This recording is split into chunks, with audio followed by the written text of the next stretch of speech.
Om Namah Shri Yatirajaya Vivekananda Suraye Satchit Sukasvarupaya Swamine Tapaharine. My salutations to Swami Vivekananda, who is the best among the monks and whose knowledge radiance is equal to thousands of suns, who has descended on this earth to redeem the sorrows of the mankind, who is absolute existence, knowledge, bliss in his real nature. Om, peace, peace, peace. Dear devotees, today we are having a interesting topic for our discussion. That is microcosm. This is the talk which we are having now today. It is based on Swami Vivekananda's Jnana Yoga lecture series. There, if you see the cosmos, the microcosm, there is a lecture. So, based on this, we'll be discussing. And Swamiji gave four lectures in Haradman Hall in 1896. So, this is the last lecture series in that four lectures. Swamiji discusses, previous week, if you remember, we had discussed about the macrocosm. Now we'll be discussing the microcosm. Before getting into the microcosm, I would like to tell the one uniqueness which we find in Advaita Vedanta alone in such a developed way or in a philosophical way. What is that? The Advaita Vedanta, based on the Upanishads, they say that whatever is being done by this body or this individual soul, and whatever is there, the whole world has been made up of, everything is same. Or the microcosm and macrocosm both are made up of same material, which is very interesting. How? If you see, according to the Advaita Vedanta, this whole manifested universe is made up of 5 elements: ether, air, water, fire, and earth. Pancha Mahabhutani, we say, are 5 elements. The permutation and combination of these 5 elements is nothing but the manifested universe. You may take any object. All objects, when you sizzle it out, when you try to go into the subtleties of that matter, it consists of 5 elements, 1 or 2 or all of this. And this body also is made up of from these 5 elements, and including subtle body. Subtle body is made up of subtle matter, but it is also a matter, including mind. You say mind, intellect, or our sense organs, Golaka, which will be discussing today, all are made up of part of subtle body, and that is also made up of this matter only. So the universe, from which matter or from which material the whole universe is made up of, even from the same material, even my body is also made up of. So there is a lot of connection between individual self and the cosmic self, or the individual body and the entire universe. So why should we love each other? Why should we help each other? Why should take care of each other? Because we are all interconnected, because we are made up of same matter. And even our minds, all our minds are interconnected. Why? Because our minds are part of that cosmic mind, which is nothing but Hiranyagarbha. So if by disturbing others, can we be happy? No. So by helping others, can we be happy? Yes.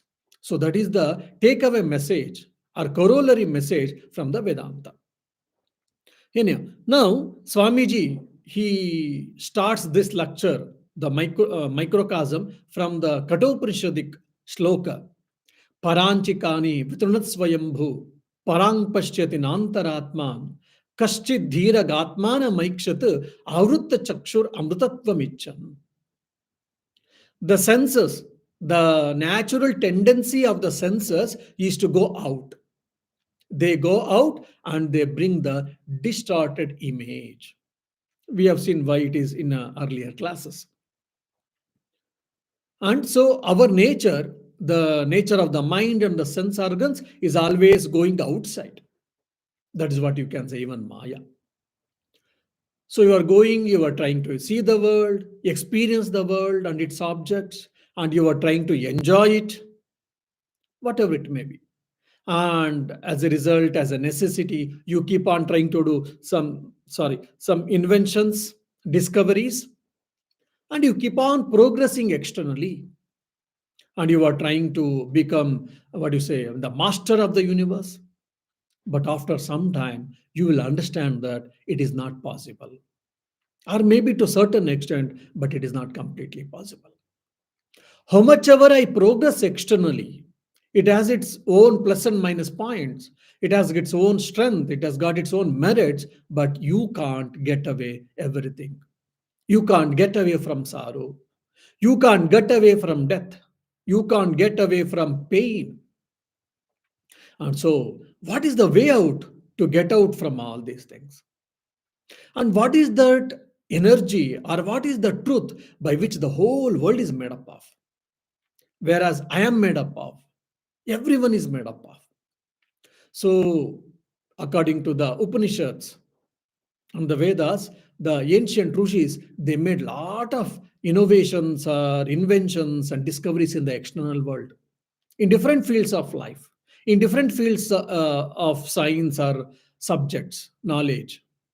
They found, they tried. Afterwards, they understood. How much ever you go externally, you will not be able, there is no end to it, and you can't really reach the target. Then they started seriously thinking, seriously contemplating. Then how to find, where to find. Then somehow they started going inside. Avritta chakshur amrutatvam, desiring the immortality, because our real nature is immortality, eternality. So, desiring immortality, desiring eternality, the same seers of the truth, they went inside, they started looking inside. They went inside and they found out, oh, there is a inner core which is called self or consciousness or Atman or Brahman. That is our real nature, and that has been projected out externally and whatnot. So they found out the truth is inside, that is our real nature. And when Swamiji tells very beautifully, when the more and more civilization gets advanced,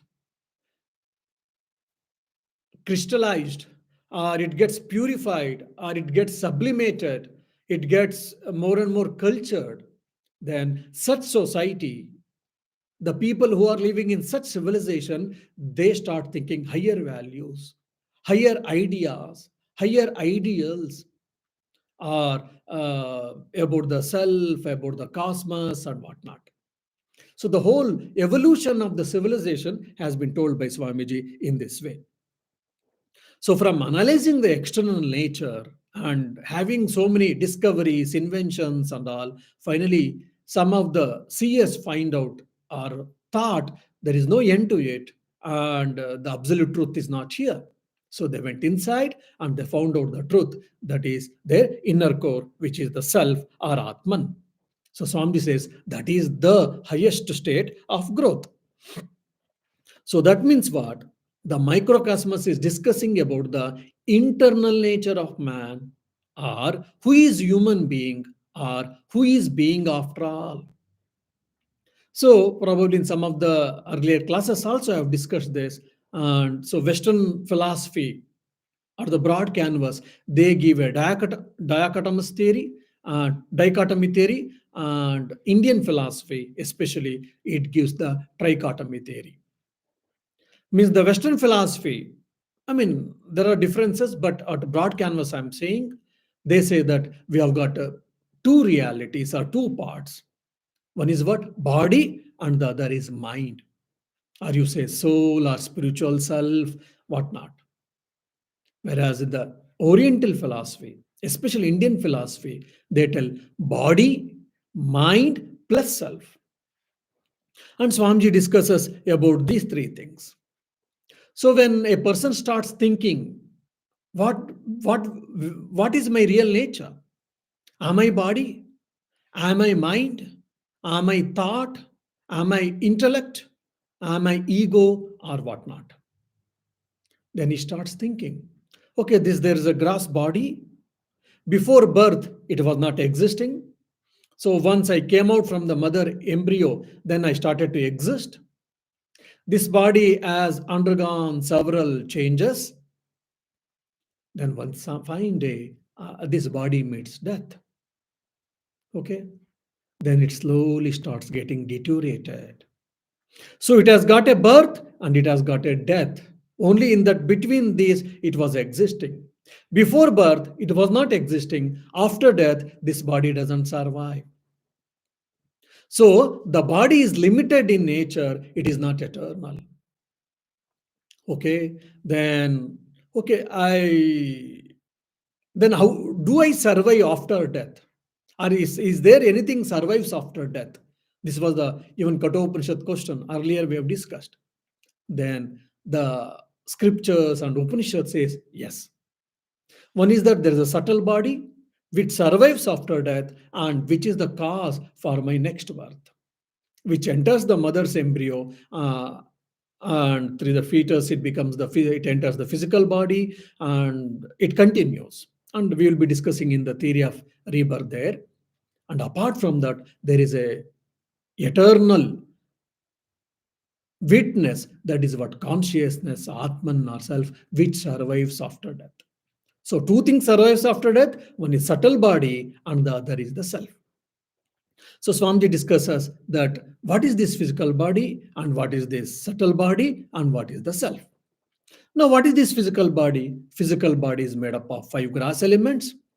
It is temporary in nature and it has got 5 sense organs of action, some sense organs of knowledge, and this it has got its own functions. But it has limited in nature or it is limited in time. It is a product of the Prakriti or it is a product of the matter. So that's how he discusses the physical body.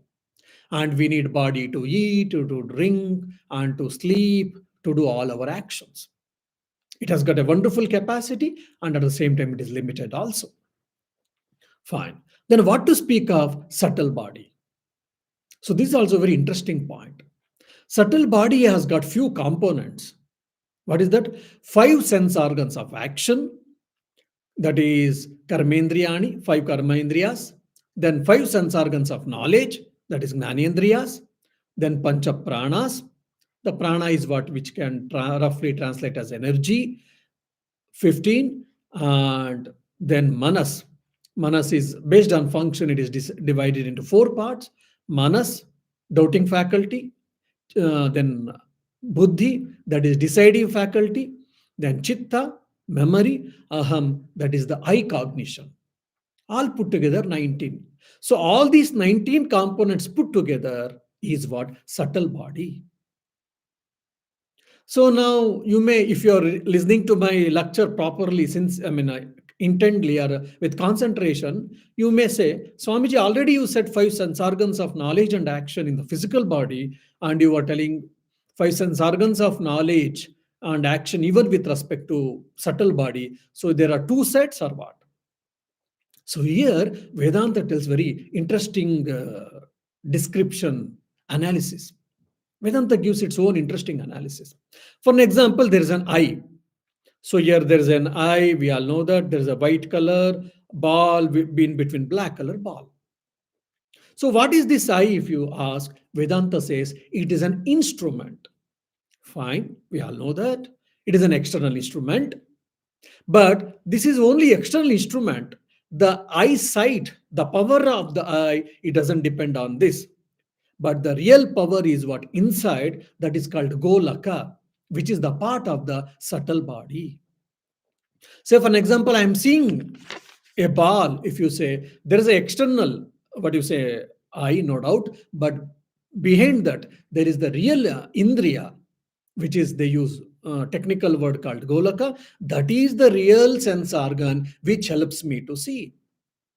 So the five sense organs of knowledge and five sense organs of action, which is part of the physical body, it is just mere external instruments. That's all. Just like a bulb. It's external instruments. The real sense organs are part of the subtle body, which are called Golakas, and they are the real functional aspect for all our sensory perceptions. Seeing, eating, seeing, hearing, a feel of touch, all these things. And Swamiji, he brings the Vedantic theory of perception. Say, for an example, I saw a beautiful picture on the wall. Oh, it is a beautiful drawing. It is a beautiful paint. If you say how it happens, then according to the Vedantic perception, so there is a sense organ involved. This is which physical eye. Apart from that, internal golaka or indriya is involved, and mind is involved, plus intellect is involved, plus self is involved. Why? Because without self, without consciousness, nothing will act, nothing will do its function. Okay, so self is there, but without, if there is no mind, does it possible? No, not possible. We need mind and intellect, we need sense organs, we need indriyas also. So when a particular object is there, that the knowledge, the light from the self, which goes through the, which is reflected on the mind, and through the mind, that knowledge, that the light has gone through the indriya, and from indriya, this external instrument called eye, it goes back and it covers the object. Then it makes a picture or whatever, it illumines the object, and it takes the picture, and the picture is presented with the external sense organ. From there, it goes to the indriya. Indriya sends signal to the mind. Mind, it processes the information. Intellect, it decides this is this is that, or whatever. And so that's how we understand, okay, there's a painting, and that painting has got few colors: red color, green color, black color, white color, yellow color, whatnot. So basically, for a sense perception, all these things are required.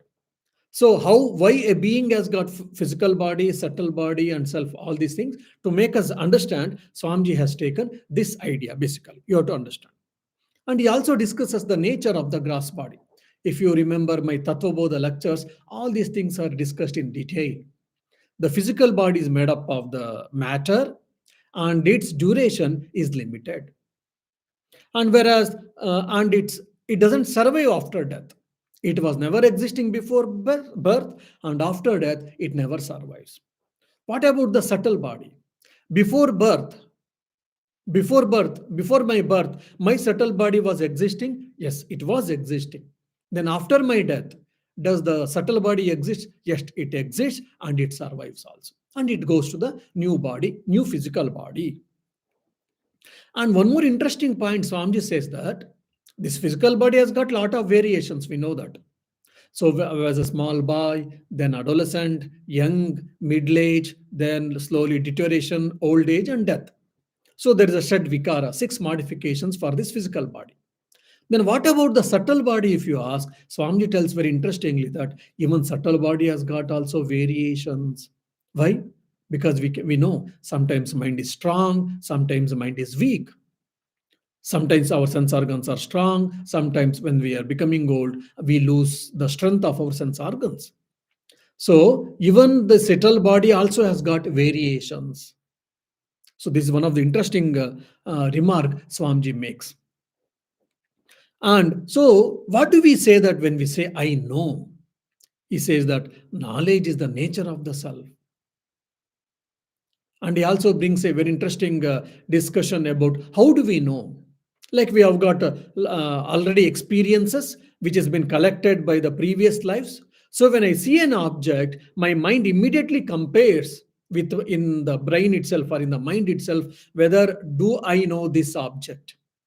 Okay, I've seen a dog, I see a dog, and the mind receives the information and it compares with any already existing information. If there's existing information and it processes and says, oh, there's a dog, it's a dog.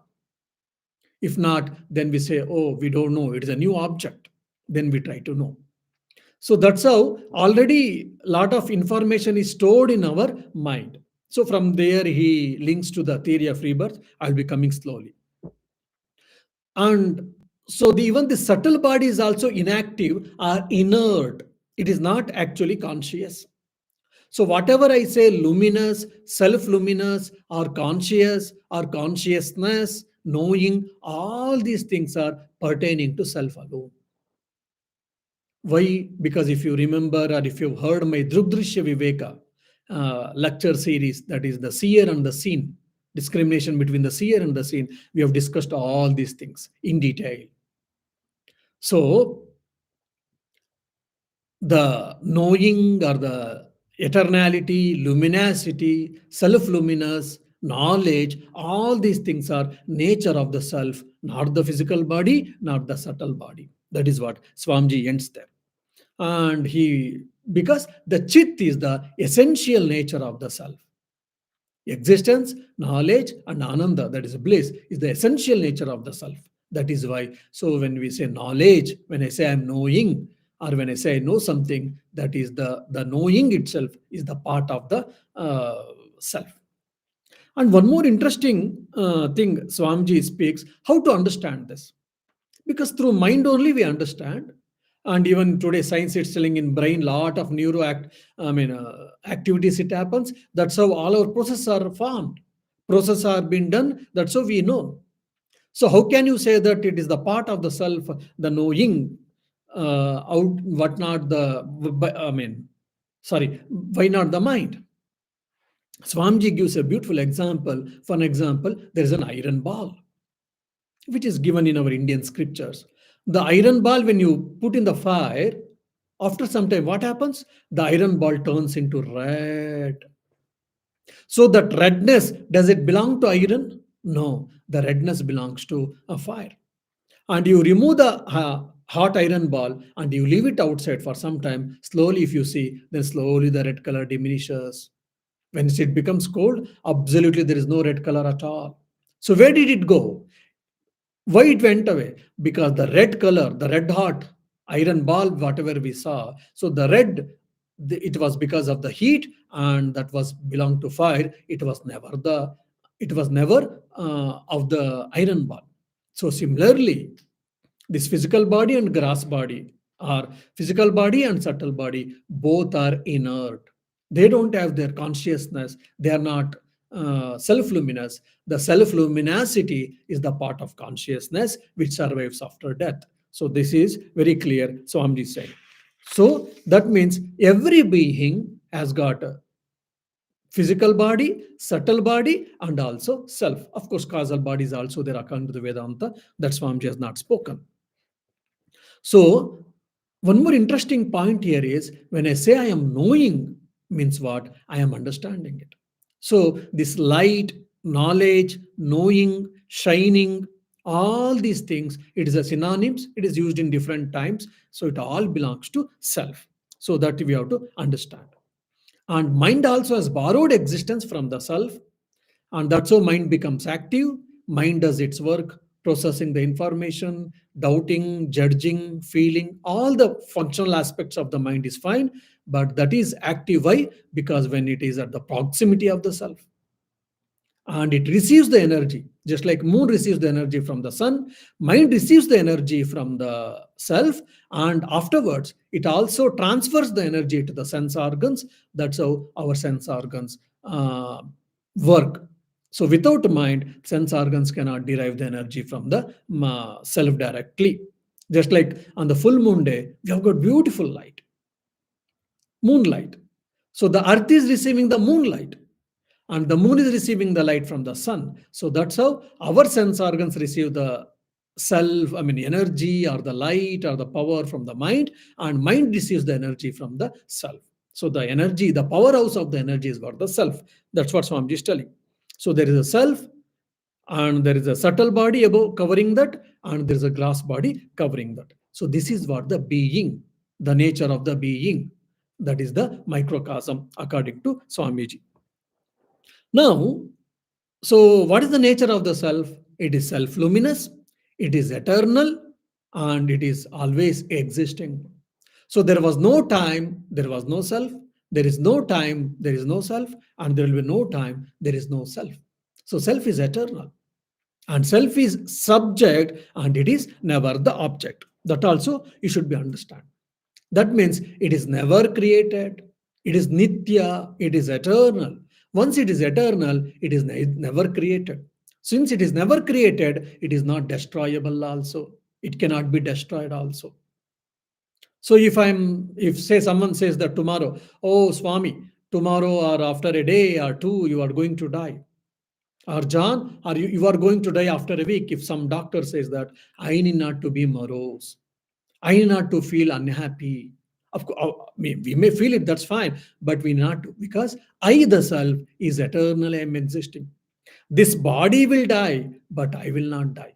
This body will disintegrate, but I will not, because I am the eternal. This is the wonderful message which we can understand or derive from this Vedantic discussions. And one more interesting point, Swamiji tells that, what about the time? Now, are we living in the time? Our time is living in us. Very interesting, very subtle point, subtle question. Are we living in the time? Our time is living in us. Our in us means in the self. Oh, no, it is quite natural that we are living in the time because it's yesterday, today, tomorrow, day after tomorrow, after a month, previous month, whatever. So we are all living because I've got manufactured date of birth and I will be having date of death and my existence. So we are living in the time. This is what generally we may think it, but it is not so. Time is in the self, not the self in the time. It is also a very important thing. And moreover, according to the Vedanta, the time is a mental phenomena. And it's a very simple thing we can understand. Now, we're at the end of the March, and tomorrow, again, the daylight timing will change. 1 hour, we go, what do you say, progression. So, whatever today it was 6 o'clock, 6 o'clock, tomorrow it will be 5 o'clock or 7 o'clock. So, how come 1 hour difference? How, if it is a constant, how it can change? Because time is a mental phenomena.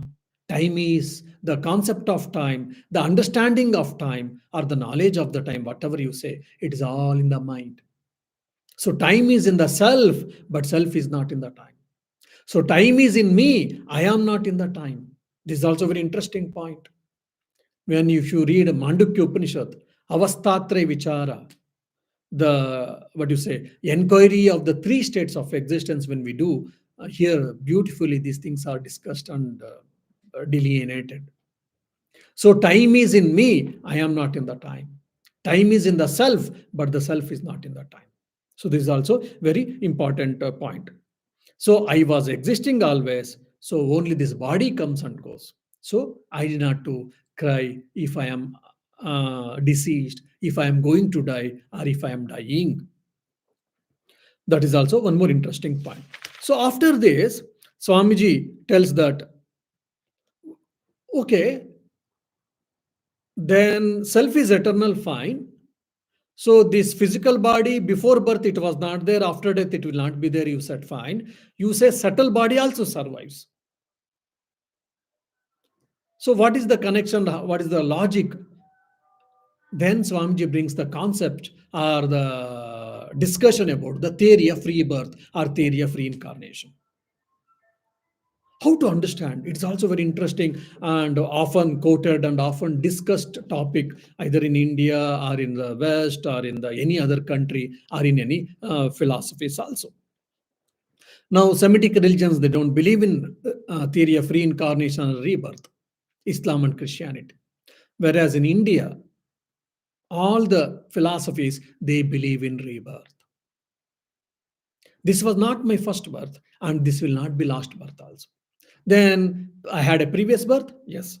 Before that, yes. Before that, yes. So when did it start? If you ask, we say very clearly, we do not know. Okay, then can I end? this life cycle? Can we put a full stop for this life cycle? If you ask, Vedanta says yes. The moment when you aware, when you become aware of your real nature, when you experience who am I, then this cycle of birth and death will end. Okay. Now you may ask, okay, Swamiji, you are saying that rebirth is there, reincarnation is there. What is the proof? How are you going to prove it? So Swamiji also takes very clearly. What is the objection? I mean, some of the philosophers have raised it, or some of the intellectuals have raised. If so, say for discussion's sake, I had 10 births. Then I should have remembered all the 10 births, what happened. But I am not remembering what happened in my previous birth alone. Forget about 10 births. Then how can you say that we had 10 births or I had 10 births? So this is one of the objection which was raised. For this, interestingly, in the Greek philosophy, during Socrates, Plato, Aristotle, all these things they have been discussed. I think Plato or Aristotle has been given beautiful, I mean, interesting theory is called theory of anamnesis. I think even in the Theaetetus, there's a epistemological work in the Greek philosophy. There it is also discussed or mentioned. The Greek philosopher says, or they have given a theory of anamnesis regarding the remembering. Why don't we remember our past lives? Of course, we don't remember it as a blessed ones. Whatever, already we are remembering so many things in our present life itself, we are suffering. If you remembering all previous lives also, we would have confused now whether to take the present mother and father as our parents or the previous lives parents or parents. We would have confused. It's a actually God gift. Anyhow, so according to the Greek philosophy, why we don't, even they also believed in rebirth, and why we don't remember the past lives, if you ask, they give this explanation. Like a soul or the self, for them it is mostly mind or subtle body. When the subtle body is entering the new womb of the mother, then that subtle body gets contracted. So the subtle body gets contracted. As a result, it forgets, it seems. That is what their idea was. Now, what is the Indian philosophy or the Vedanta says that? Now, Indian philosophy and the Vedanta, especially, they says that yes, that is being stored in your mind, manas, which is the part, not the brain, which is the part of your subtle body. Why not the part of your brain? Because the brain, whichever I had in my previous life and in the present life, I don't have the same brain because which has been decayed. When I was been, if I had been burnt, then it would have been, I mean, turned into ashes, or if I was buried, then it would have become a pot full of soil. So in the previous brain and this life brain and the next life brain will be different. So whatever is there, samskaras, it comes into picture, which is not the part of the brain, which is the part of the mind.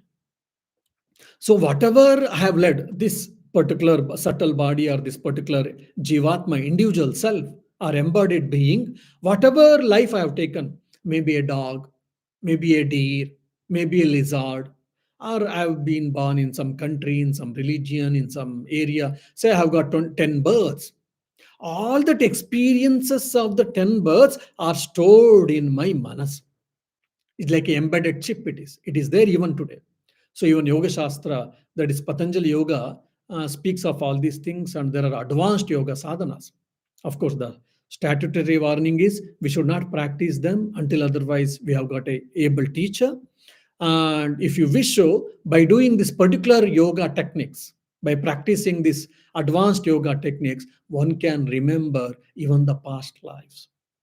But if you ask Swami, do you remember? I say no. Why? Because even I am not interested. So I'm not interested about my past life's experiences. So I'm not right. But there are yoga sadhanas by which one can try to remember. So all the samskaras, tendencies, impressions which has been accumulated in my mind is one of the testimony for the rebirth or reincarnation. And one more interestingly, Swami Vivekananda makes a remark saying that, like in my childhood, My mother was saying, "Oh, you used to like particular food. In such and such a way, you used to behave. In such and such a way, you used to do this or that or whatever." Then, when we hear, we show our astonishment. Oh, is it so? I used to behave in such a way. I used to talk in this way. I used to stand in that way. But we don't remember. Since we don't remember all these things, whichever my mother says, that doesn't mean that I didn't had my childhood. Yes, I don't remember. So, similarly, because I don't remember about my past lives, that doesn't mean that there is no past life at all. So, this is what one of the Swamiji tells. And whatever I've experienced, which has been deeply embedded in my created impressions in my mind, that is in my manas, is there in the form of samskaras, in the form of tendencies, in the form of impressions. And there he brings also one more interesting point, that is now 4 years son, I mean 4 year a boy or a girl, he or she is able to play such a beautifully piano. Now I am 24 or 44 years young, I mean young man, I am trying to learn piano, I am not good at it still. But whereas this 4 years boy or girl, he or she is able to play so beautifully piano. How it is possible? Oh, God was so merciful. God is so merciful about him or her. That's why he or she is able to. Whereas God is not merciful about me. That's why I'm not able to do play piano. Is it right? No. Because that boy or girl, she had practiced in the previous life nicely about the piano playing or whatever. So every day, willfully, with conscious will, he or she practiced piano time and again, time and again, time and again. That created so much impressions, which is form of impressions as a form of habit in that mind. As a result of the previous life's practices, now in this present life, that boy or girl, just in the age of 4, he or she is able to sing or play the piano in such a beautiful way. Like the beautiful musicians we have seen, artists we have seen, and the just child and during their infancy itself, they are so good. Why? How much ever we try, we may not be able to. Why? It will take a lot of time. Why? Because of the samskaras which has been accumulated in their mind or in our mind. So this is one of the greatest testament for the rebirth or reincarnation. And this also Swamiji makes a very beautiful, interesting, thing that means all our instincts, and he says that like whatever practice you have done, that has been stored in the form of tendencies, impressions, or samskaras in Sanskrit. That's how we are doing. That's how we are able to do so many things, and we are not able to do this, which is the form of our habit or personality, character, whatever you say. But the people say, and also sometimes, oh, it is because of instincts. And if that is the case, then instincts are nothing but the degeneration of the will. Swamiji says very beautifully. It is very beautiful, psychological and scientific. We have to think. And he gives an example.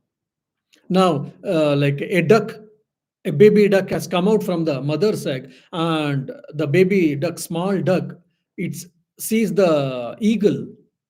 Then immediately it rushes into the safe place or to the mother duck, so that it can be protected, and so that it will not meet death.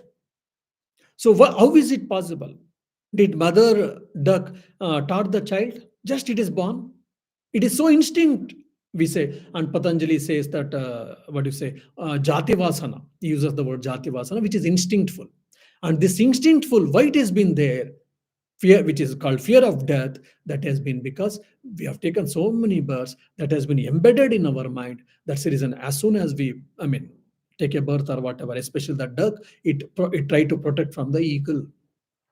So the instinct is nothing but the degeneration of the will. Means so many years of practices, so many lives of practices, it has created a samskara. That's why we are able to do that. And even a small puppy is able to beautifully, so beautifully able to swim. How? Because of the instincts. How that instincts has come? Because of the earlier practices. And if you know Edgar Casey, He is very known for this reincarnation and rebirth. He has made a lot of study and lot of books. For example, there is a one beautiful book, old book, Remembering Your Past Lives. So if you are interested, you can study this book. And I think in a Glasgow also, there's a one man who I don't know whether he's there or not. His name was Cameron McCalley. He is born in Glasgow, and he had a single mother and an elder brother, and he remembers what was in his previous life, where in which part of Europe he was there, etc. I think in India, way back 100 years before, there was a one very stirred up story. I mean, it was a fact. Like Shanti Devi, she was born in Delhi. Under the age of just 4 or 6, she started telling that my real family is in Mathura, that is around 140 kilometers, and their Lugdi Deva, something, his husband, and I was her wife. And after the delivery, in 10 days, I died, and etc. Of course, parents didn't believe, and but they tried to shun it. But finally, she told to her teacher. Teacher was interested. Finally, they went slowly, silently. They went and they tried to inquire in that place whether there was such and such a person. He had lost his wife. Exactly whatever Shanti Devi said. Yes, like 10 years before she passed away, and it was so. And he had a wife by such and such a name. After 10 days of her delivery, giving birth to baby, she died. All these things it was told. And the astonishment, then Shanti Devi was taken there, and she was started asked, questions were asked, and she started explaining about so many secrets about her husband and how he didn't maintain his words before her death, whatever it was promised. And so many family members she told, who are they, and their property, and so many things. So finally it was discussed, and decided that yes, rebirth or reincarnation is true. I mean, one more fact, or one more what do you say, one more testimony, one more case we have got, that rebirth or reincarnation exists. And of course, there were some here and there controversies also. But Mahatma Gandhiji was commissioned that to do that, and I think he gave a report. Yes, whatever she's telling, it is truth. So rebirth exists. Now, when you say rebirth exists, what are we going to get from that? Since we have got a rebirth, so we have to be careful about our actions. Why? Because whatever I did today, I am. So whatever I am doing, it will decide my future or next birth. That means I am the responsible for my actions. Today I'm successful man. Why? Yes, parents have helped, society has helped, country has helped, friends have helped. But all of them are secondary causes. The primary cause is myself. because because of my nature. How that nature was created? Because of my past actions. Similarly, if I am a failed person, I am not right, I am failed, I am dumb, I am dull, etc.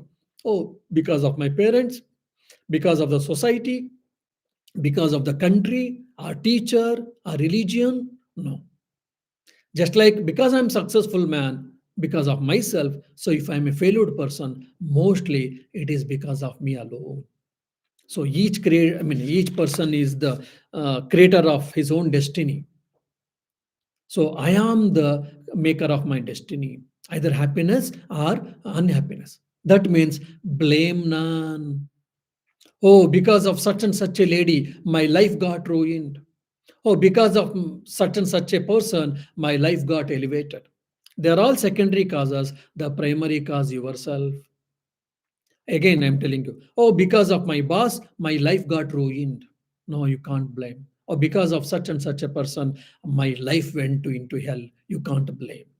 So, whatever you are getting it, good or bad, right or wrong, happiness or sorrow, you deserve it because of your own actions done in either in this life or in the past life. So, you take the responsibility of your life. That is what very important. So, the corollary of the rebirth or reincarnation is what? So life exists and it is a continuous series. So if I am to be happy, if I am happy, that is the result of my past actions. And if I want to be more happy, then start doing good actions. Start doing right actions in a right way. skillful way, then what by that what happens? Then I will be happy now and I'll be happy afterwards also. So this is what important.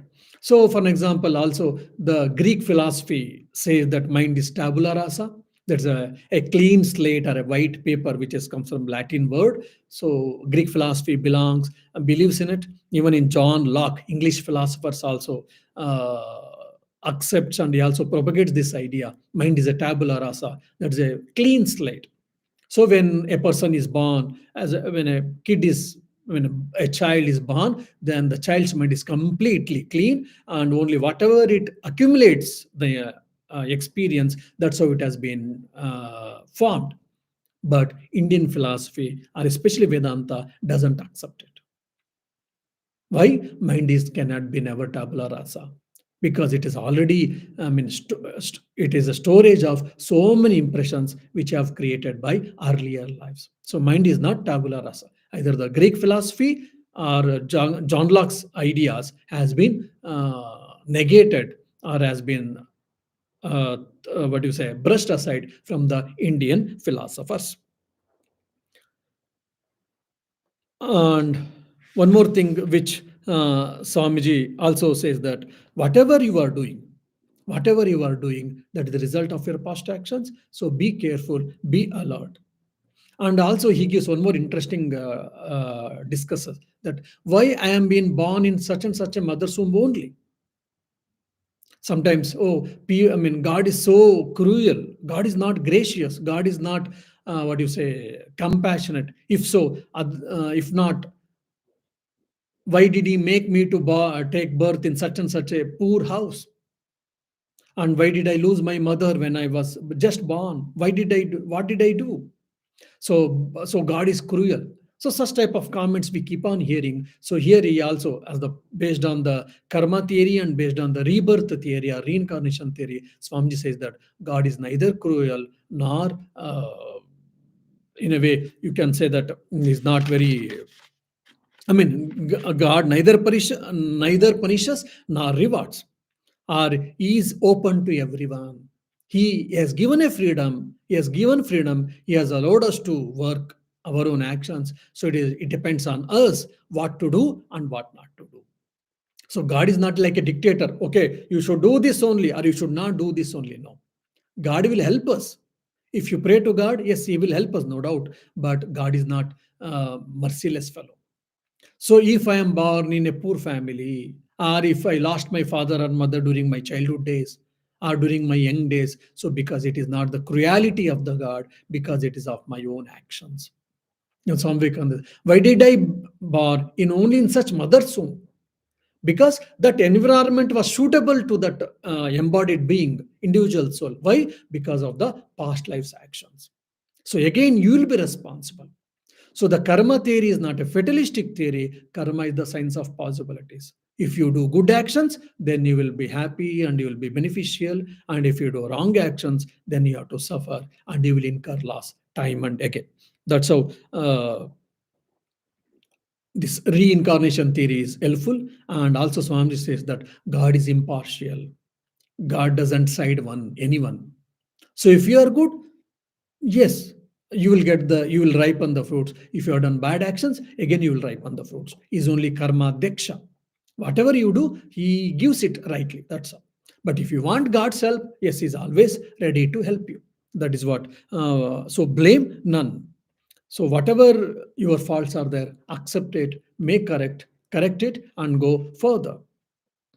Let the dead past uh, bury its dead. The infinite future is before you, and you must always remember that each word, thought, and deed lays up a store for you, and that as the bad thoughts and bad works are ready to spring upon you like tigers, so also there is the inspiring hope that the good thoughts and good deeds are ready with the power of 100,000 angels to defend you always and forever. So that is the Swami is telling such a beautiful idea. So we have to be aware of this, and we have to keep on doing good actions, good thoughts, good words, speak good words, good deeds, so that our life is taken care and it will be more beneficial. Um, so be responsible of yourself, and we are really self, not the body and not the mind. That's what Swamiji discusses about the microcosm or the individual soul, individual self, and the theory of reincarnation or theory of rebirth. So it is not a theory, it is the fact also. So may Swami Vivekananda bless all of us so that let us be aware more and more about our responsibility and the fact that I am responsible for my happiness and for my unhappiness. Om Shanti Shanti Shanti. Hari Om Tat Sat. Shri Rama Krishna Arpanamastu.